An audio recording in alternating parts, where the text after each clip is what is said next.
In White House, Flynn pitched nuclear plant from company he advised, report. Earlier this year, House Democrats accused retired Lieutenant General Michael Flynn of secretly lobbying for a huge Middle East nuclear power deal while serving as President Donald Trump's national security advisor. New details have emerged this week of just how far Flynn's alleged lobbying effort might be gone. Flynn, who was ousted from the White House in February for misleading Vice President Mike Pence about his conversations with the Russian ambassador to the U.S., attempted to push a proposal for the nuclear power scheme, linked to companies he had previously advised.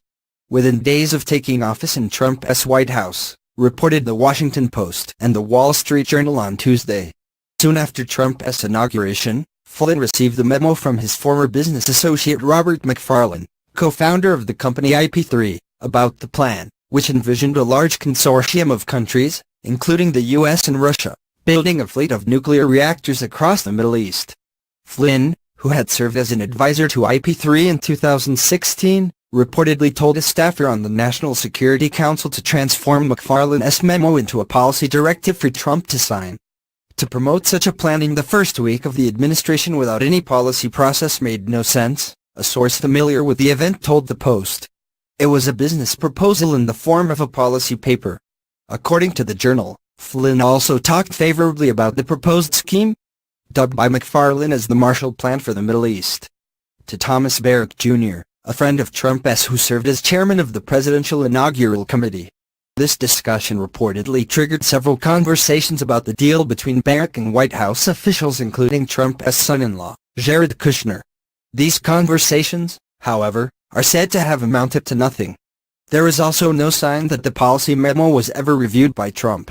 A White House spokesman told the Journal that the White House and National Security Council have rigorous processes in place to ensure that all outside proposals are thoroughly evaluated for their potential legal and policy implications.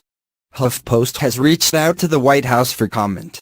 In September, Elijah Cummings, DMD, ranking member of the House Oversight and Government Reform Committee, and Eliot Engel, D-N.Y, ranking member of the House Foreign Affairs Committee, wrote a letter expressing concern about Flynn's close ties to the Middle East deal. They said Flynn had failed, in security clearance interviews, to disclose details of his work for IP3 and ACU Strategic Partners, a company that had paid Flynn to travel to Egypt and Israel in 2015 to promote a similar nuclear power deal. These omissions may have been violations of federal law, the Democrats noted. The House Committee on Oversight and Government Reform is investigating Flynn's relationship with IP3 and ACU Strategic Partners, reported the Journal. Flynn is also under investigation by Special Counsel Robert Mueller, who is leading the probe into Russia's interference in the 2016 presidential race. Mueller is reportedly scrutinizing Flynn's contacts with Russian officials during and after Trump's presidential campaign, as well as his purported ties to and undisclosed payments from the Turkish government. Preet Bharara, the former U.S. attorney who was fired by Trump, said Sunday that Flynn is likely cooperating with Mueller's investigation. My view is based on how things used to operate in my office and based on how the world works, which is that there is a substantial likelihood that they are at least in discussions with regard to cooperating, Bharara told CNN. ABC News reported this week that Flynn's attorney had met with members of Mueller's team,